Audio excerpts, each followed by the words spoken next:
Welcome back to another video with the Rusty Nuts here at Mad Ford Engineering, and Bob's back again. Mick's here. Hola. He's going to do the wiring for us because I ain't got a clue, and they all look the same to me. So we need Mick's expertise for this particular one. Dave's in the background doing some painting, catching up on a bit of painting. So we're moving. We did some progress on Tuesday, which I'll take you around later in the video and show you what we did. But we got quite a lot achieved, didn't we? We did. Let's do a little recap of what we. Right, yeah. So a little recap of what we did. The initial Tuesday night's shenanigans was me to wire the dashboard up. That didn't happen. We were putting things back the way they should be. That's what I'm going to say. Taking them off and putting them back on again. Yeah. So that's done. The cables from the wing boxes back to the body at the back, they're all now routed, grommeted, and the correct cables are on the correct sides. And we were missing one vital component, the 24-volt starter solenoid that David got, which he wasn't here, so we couldn't start to connect power cables up. But we put earths on, so starter motor to chassis, chassis to gearbox, battery box to gearbox, and we run the main battery positive cable from the battery box down the chassis leg, which now we can connect to the solenoid, and that's where we're at the minute. So we're just getting the main power cables in so I can get a bit of juicage into the loom so I can test all those angry pixies with my power probe. Yes. Because as much as I do know the wiring looms upside down, I don't know all the colours off the top of my head. So there you go. And I would have wired the wipers to the indicator stalk or something. No, you wouldn't. It would have taken a long time to work it out, to be fair. So this is an essential piece of knowledge and experience that goes a long way when it comes to restorations. You can fumble around in the dark, but it's not fun. Wiring is one of the things that kind of throws your average backstreet mechanic into a bit of a cold sweat, to be honest. Yeah. I've never understood why, but perhaps I just have that ridiculous gene that understands wiring looms. I mean, I spent my time on Iveco wiring looms. If there's any Iveco Master Techs out there, you will know exactly what I'm talking about, because Iveco wiring looms are generally only 3 colours.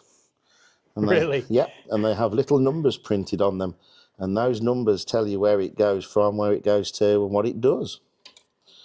So it makes it, such an exciting job working on an Iveco. What happens if those numbers have worn off? They're every couple of inches on the wire. Oh, okay. So it's on the wire itself? Yes, it's on the insulation. Okay, yeah, so we are making progress. I know it seems that the last video we put out of Bob, it was very chaotic in what we were doing, but it's little bits that we've got to get right now, and then we're moving on to the sort of crux of it, which is, igniting the engine so that we've got power to it. And right, could you get me an M8 spring washer, please? An M8 spring washer? Spring washer! On its way. Mate, just one? Just one. Spring washer.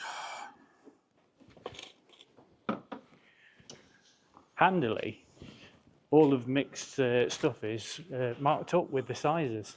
It is. Which helps idiots. Right, starter motor cable. One that you very neatly... The one with the armoured one? No. Or the secondary The one? armoured one we've already fitted. So it's the one that's about 3 feet long. That's it. That's it. It's there's a cap for it just there, because it's a little bit exposed. Do you want me to run some tape around it? Yeah. Put that in the vise and give that a knot. Just make it a bit straighter. Roger that. And then we can do what we need to do.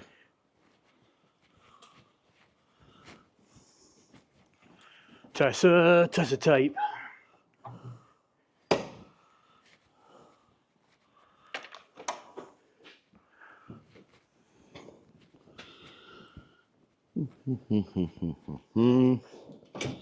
So the main power from the solenoid, battery side of the solenoid, is the main feed into the vehicle. That's on. The exciter wire which is white with a red trace. It goes to the solenoid. That comes from the ignition switch to excite the solenoid when you turn it to the crank position. That's fitted.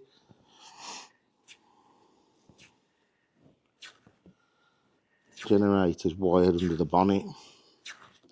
I've got to make a wiring loom to go to the back lights. I've got to make a wiring loom to go to all the engine ancillaries, temperature, oil temperature, and oil pressure switch.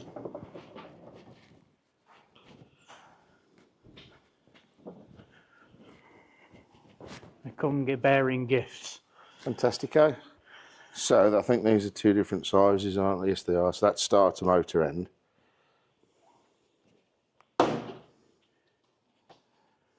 It's Dave. Holla. Hola, mi amigo. San Miguel. It's hot in here today. ¿Cómo está? ¿Cómo estás? So let's give you a quick look-see. You'll see, maybe you won't see. Oh yeah, just there. Just fitted the starter solenoid. So that's two nuts and bolts coming from the inside of the vehicle to the outside of the vehicle, which earths the starter solenoid out. And then Mick's just putting on the cable that's going to the starter motor now. That runs down the back side of the engine and then down to the starter motor, which is, it's hard to see, but it's just a great hawking thing down there. Yeah, it's a great big whacking thing just there. Yeah, so that's what we're working on now. Very difficult to film. You can't really get a camera in there and show you, but once it's all bolted up, we'll bring you back and we'll show you.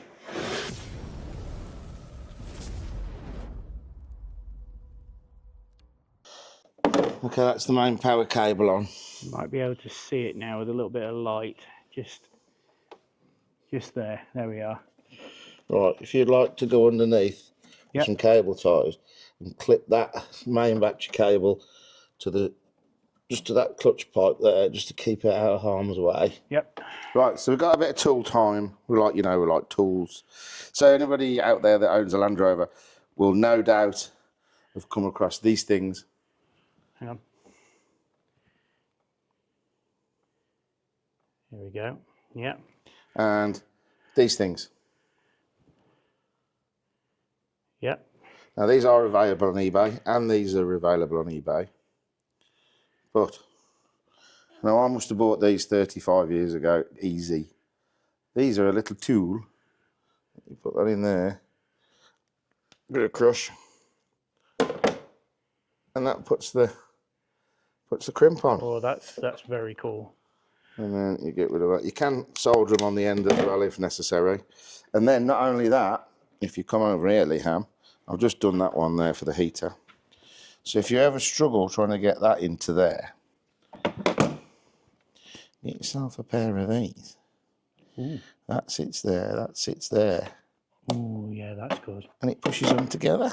Look at that. I mean, not only is that a good thing for Land Rover owners, but it's also a good thing for anybody that owns a British Leyland product. Yes. Well, you got the likes of the Stag. Yeah, you've got Triumph, MG. Dolomites. You've got all sorts, haven't you? Yeah. That use them. And everybody will know what a pain in the ring piece they are to put together. They absolutely are. I need to just put another one on there. Stand by. I'll go and fetch another one. Standing by. And also remember when I made a mistake when I ordered these. There's the hole in the middle, the different sizes. So I ended up having to drill them all out one by one. But yeah, so you get different size for different size cables. So you put that on there. Just like to give it a little tug, make sure that it's not. We're still talking about the wire? We are, yes. Okay.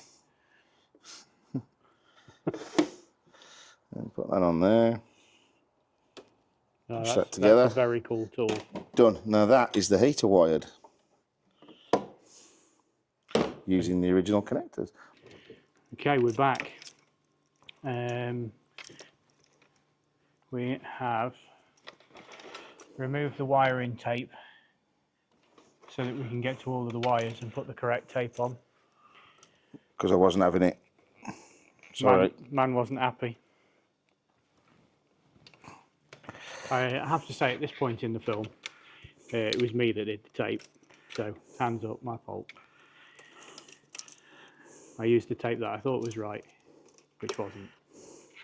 So we use a thing called Tessa tape, which is like a fabric tape. And the tape that we used is this stuff. Which was made by Worth. And it's sold as fabric tape, but it's not really fabric tape. The Tessa tape, if anybody's ever used Tessa tape, it's not sticky, but it sticks to itself. The Worth stuff is a bit like Kevlar. Yeah, it's like a heat shrink material almost. It's horrible. And it's an absolute bar steward to get off. So, yeah, that's off now. You can access the wiring, so Mick's got half a chance of knowing what's what. The spider nest of wires is being fathomed out.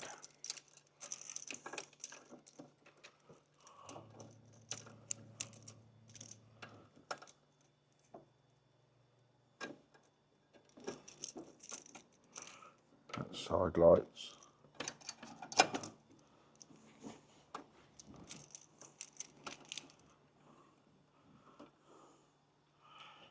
Okay, that's a daisy chain for the gauges. Can't remember. Are they LEDs? Did Dave put LEDs in there? He did, yeah. I think it was a ditched attempt to try and be able to see that it was overheating. But it was too late by that point. Okay.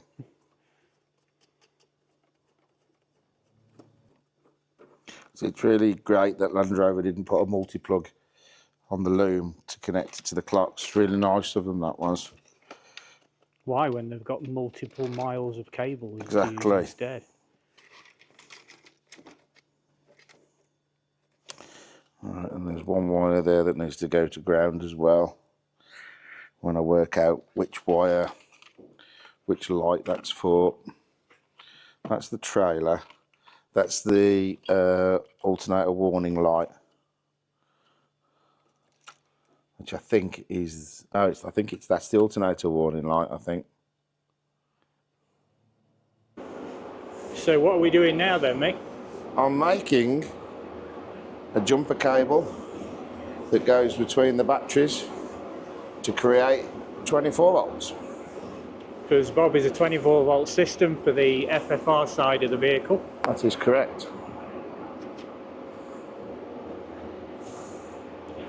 So I had the forethought today to go and get some cable. So all that's happened since the last update is the wires have been separated out, and then Mick's gone through the back of the clocks, try and work out where the wires go, and the batteries have gone in. Don't worry, this is a donor battery, the other one's on charge. These are Bob's batteries at the back here. Yeah, just building up some leads now. I need to be able to inject a bit of. I knew that wouldn't all go in there. I wanted to be able to inject a bit of voltage into the system so I can do a bit of checking out what cables go where. I think I've got them pretty much where they are. Okay, so battery cable made up. And we're actually connected, and the vehicle's not on fire, so that's good. Now Mick's got his power probe, which means he can go round items and put power through the leads to work out what's what, I think. That should be live. He's good, isn't he? And this one, does the beeping mean something? continuity. Okay. Well, positive in that case. If you get that, you get that and a green light. That's So negative that's continuity. a negative. And if you get that and a red light, Okay, so the And it picture, actually shows you the voltage. the tone is different, and you get a different coloured light whether it's positive or negative. And this probe also tells you the voltage that's travelling through it. So that's now probing the feed wire to the solenoid. So by just touching that one wire, I can tell you that the solenoid is now in circuit, because that's detecting the ground path through the solenoid windings down to ground. Okay. So when I press that there and inject 12 volts into that, That's the solenoid kicking yes, in and out, but the engine's not turning. which is concerning. So there's something wrong somewhere. Is that starter motor the wrong way around? Could be.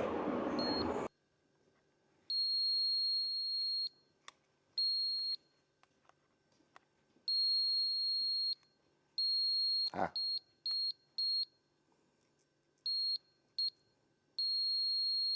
Right, so that one stays live whilst cranking, which is, that's our ignition to the fuse box.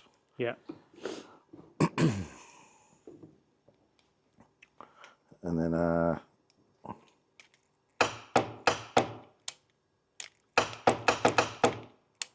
that's it. And I believe that last one is an auxiliary. Is that an auxiliary? Yeah. So that's auxiliary fed through a fuse that's not live whilst cranking. So that one comes into play when it's running. Yeah, which is the other end of it there, Yeah. which goes down here and feeds one of the fuses. So that will be for things like heater and stuff like that that don't need to be live whilst cranking. But obviously the ignition side of it, which that should be live now, which it is. So when I turn that to the crank position, well, it was, but oh no, we've still got it. It's on the voltmeter. Yeah. So that's our ignition supply. So that's it. That's the So some terminals aren't connected then? some aren't used. No. It's a multi-use switch, Yeah, presumably. it'll be used on all sorts of cars. Okay, so that's sound. So the only one I wanted to double check now I know that that's working, I wanted to double check that the feed I've got for the gauge is here. Yeah. Brilliant. Okay, so that's all the positives to the clock. So I need to find a positive for the heater. These are backwards terminals, that's backwards. That one's backwards. So that's the three gauges. So that's water temp, oil temp, and fuel. Yeah. Because they're male terminals instead of female. Oh, okay. And they fit on the back of the clocks. They're a female terminal. Oh, I see. Okay. How do you know which one's which? We'll bell it out. Right. So that's negative.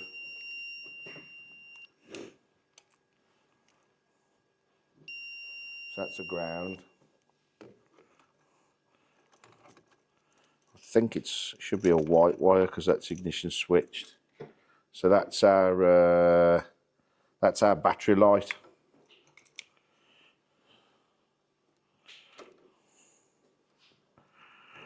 So should that come on when you put the ignition on? It will do once the generator's connected. Okay. Because it uses a ground out of the generator to put the bulb on. And when the generator starts to charge, that negative turns into a positive. You get two positives at the end of a bulb, and what happens? Bulb goes out. So that's 24 volts. So that will be, does that disappear with the ignition off? Yes, it does. So that will be our wipers and heater feed.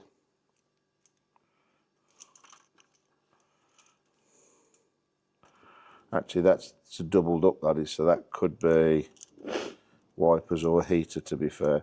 Need to have a quick look at the colours of the wires. I think that's wipers. Yes, it is. Green with a red trace, that's wipers. So that,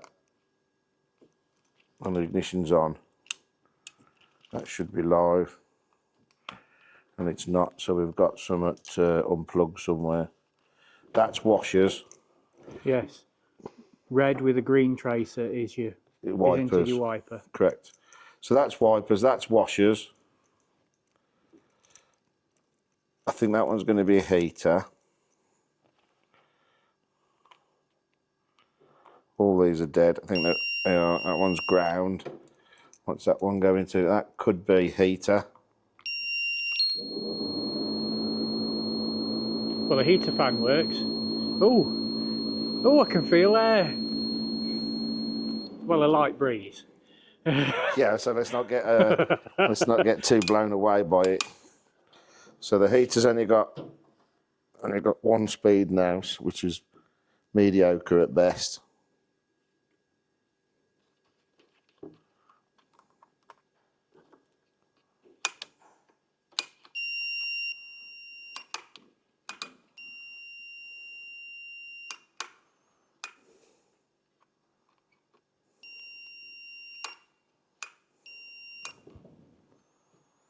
There's our two. So there'll be two wires here for the heater. There's one of them. So you've got a green comes off here, and also a. No, might be this one. Oh no, that's a wiper. Sorry. Yeah. So there's your two heater wires. Because originally it would have had fast and slow, wouldn't it? Yeah. But we've done away with that. Because it's another potential fire hazard.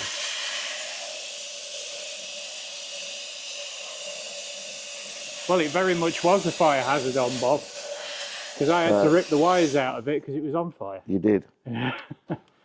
So that's that. That's that.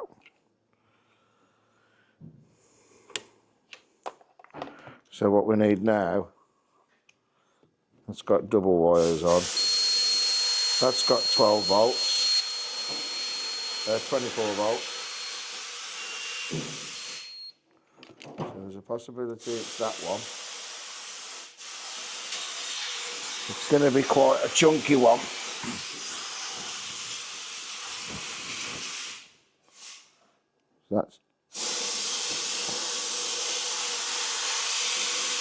That's wiper. It's not ground out yet, is it? Oh, it should be. Is that what this is for? Ah, yes. Touch that to ground. I should get a tone here.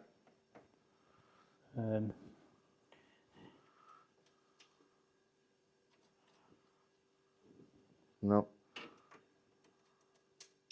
There you go. Hold it on. Well, that sounds well. That needs grease. Yeah, the turning. Okay, so that's definitely wipers. So I can let go of that, can't I? And this one is positive,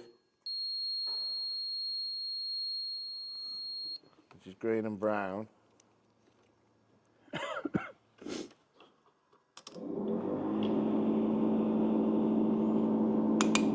I've done it the wrong way around.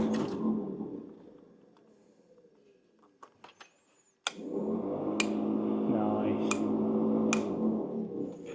There we go. So that's heater.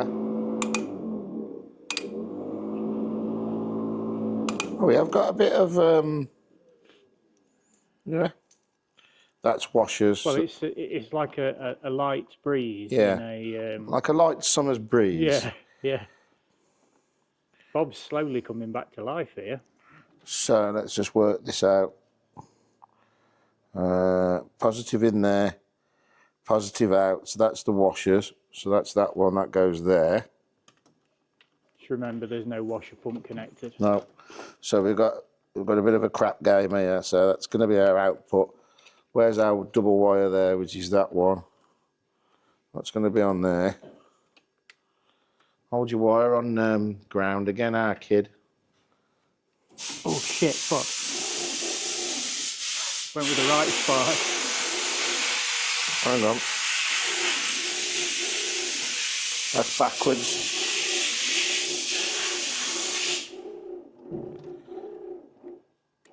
And it's not parking. Hang on, is it backwards? Yeah, to the right is on normally, isn't it? I can't remember on Florence. I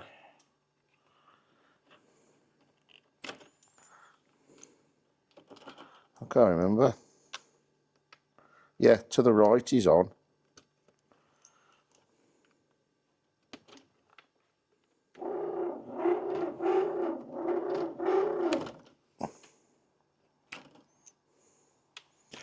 So why? Oh, hang on now. I'm being a dick. I'm being a dick, being a dick, being a dick, being a dick. The main feed in goes to that one. Then that feeds up to there. Then when you press the washers, it feeds out of there. Yeah. So it's either that one.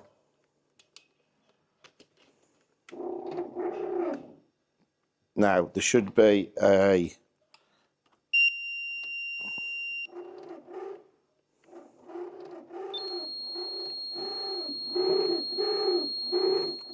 Hang on, I need to just do that the other way around because there should be a park feed somewhere. Yeah.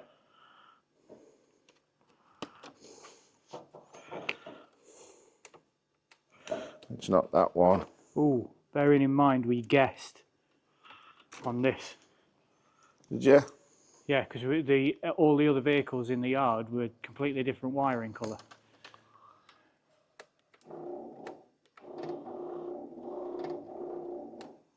It's okay, I can bell it that end. So the only wires that we've got left now, which is that one, which I think that one feeds the fuse box for some other entity. And then all those are already connected. So, oil pressure we can't do because there's no engine loom. That one, that's main beam. That's that one, that's that one, that's that one. There's my red wire there. So let's check if we've got we've got a good earth there. Yes, we have. Well, we've got no earth there.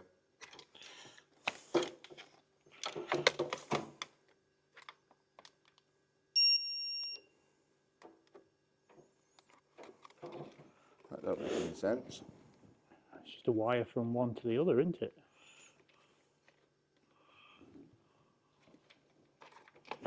Where's that one going? Oh, I've put it on the wrong one, that's why. Oh, yeah, I've put it on the wrong one. It should be... Is that 2 grounds or 1?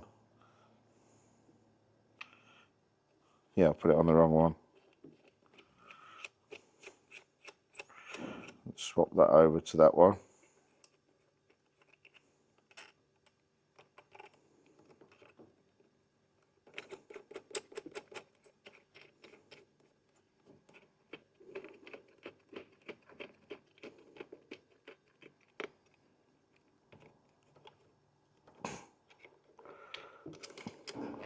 Yeah, that goes to ground.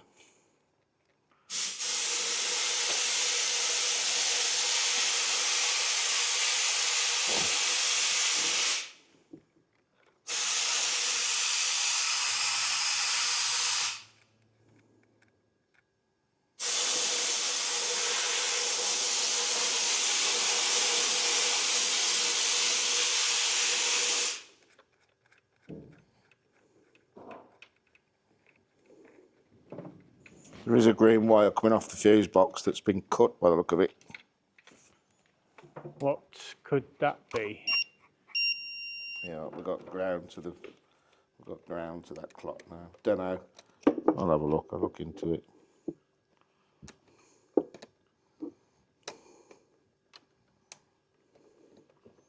Come on, get back in there. I've just had you out of there. That's it. So,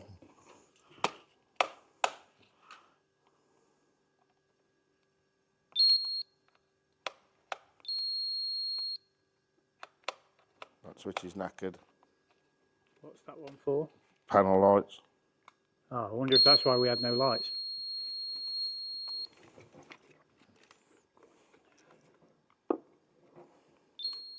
Yeah, that one lights up. So the switch was the issue, not the bulbs. Okay. Yeah. Yeah, the switch is faulty. Yeah, that's right. It's quite a common problem. Switch is knackered. What I tend to do is get rid of the switch.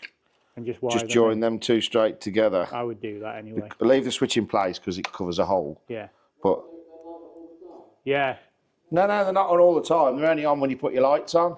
Yeah. I can understand from a military point of view why you'd want to switch them off, but you know, at the end of the day, it is what it is. It's not going to be a problem going to Sainsbury's, is it? No. So if we put all on now, so that we should have. Okay. Thank you. We've got some issues with the I don't know the lighting somewhere. Plugged in properly anyway. Okay. Yeah. So in theory, we've got to find the what do you call it? That multi-plug under there, and that multi-plug under there are for the indicator stalk. Yep. And then there's one that goes to the fuse box.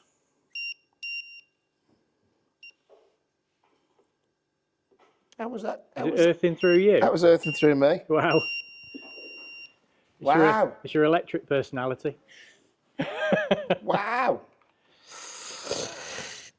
And then there's just a couple of bulbs I need to bell out. I'm sure that, I don't know what that one is, I can't remember. Comments down below. What's that bulb for? It's black with a red trace. I think it's either indicator or trailer. It's one of the two. Comment down below. Let us know your thoughts.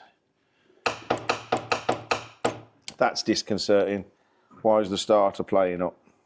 You remember when we had problems with the starter? Yes, I do. When we first tried to start it, the starter was arcing out. Yeah, it's not arcing out now though, is it? No, it doesn't look it. Let's have a look at the voltage, see what it's doing. I can hear the solenoid clicking, but I can't see anything on the starter at all. Thank you for watching another video with the Rusty Nuts and Bob. Now, this isn't really going to work chronologically because you'll see that there's another video after this. But anyway, it's an outro all the same. So thanks very much for watching. Give us a like. Descriptions below as normal for yourselves, Mick, merchandise, etc, etc. Please give us a like and considering subscribing because it really, really helps us out. And we've got something to show you. Bob's moving!